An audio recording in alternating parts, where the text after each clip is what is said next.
Les voilà, tous prêts, motivés à représenter fièrement la Réunion à Maurice. 272 athlètes sélectionnés pour les 10e Jeux des îles de l'océan Indien.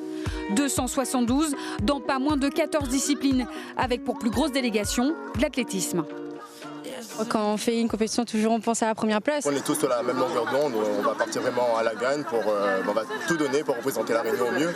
Et c'est en tennis de table que le comité des Jeux des îles est allé chercher son porte-drapeau, Sébastien Maillot, 36 ans. Le jeune pongiste participera pour la 6e fois aux Jeux des îles.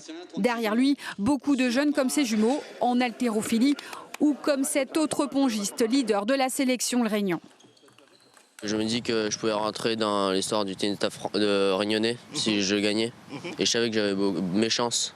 Enfin, vu ma progression que j'avais fait en France, il n'y a personne qui a encore fait les Jeux des îles à 15 ans. Et je vais tout faire pour vraiment que ça reste dans la mémoire des Réunionnais. Et dans les mémoires des Réunionnais, il restera surtout l'image des médailles au 10e Jeux des îles. Les athlètes devront se répartir 5500 exactement. Les nageurs réunionnais, eux, visent l'or.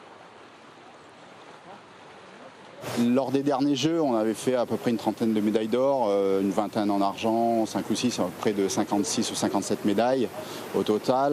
L'or, c'est ce qui compte le plus. Je pense qu'on va être toujours aux alentours d'une trentaine de médailles d'or sur 38 possibles. C'est l'objectif qu'on se fixe et qui est, je pense, réalisable. En attendant aux Jeux des îles, entre 272 athlètes réunionnais et 5500 médailles à pourvoir, tous les rêves sont permis autour d'une seule flamme.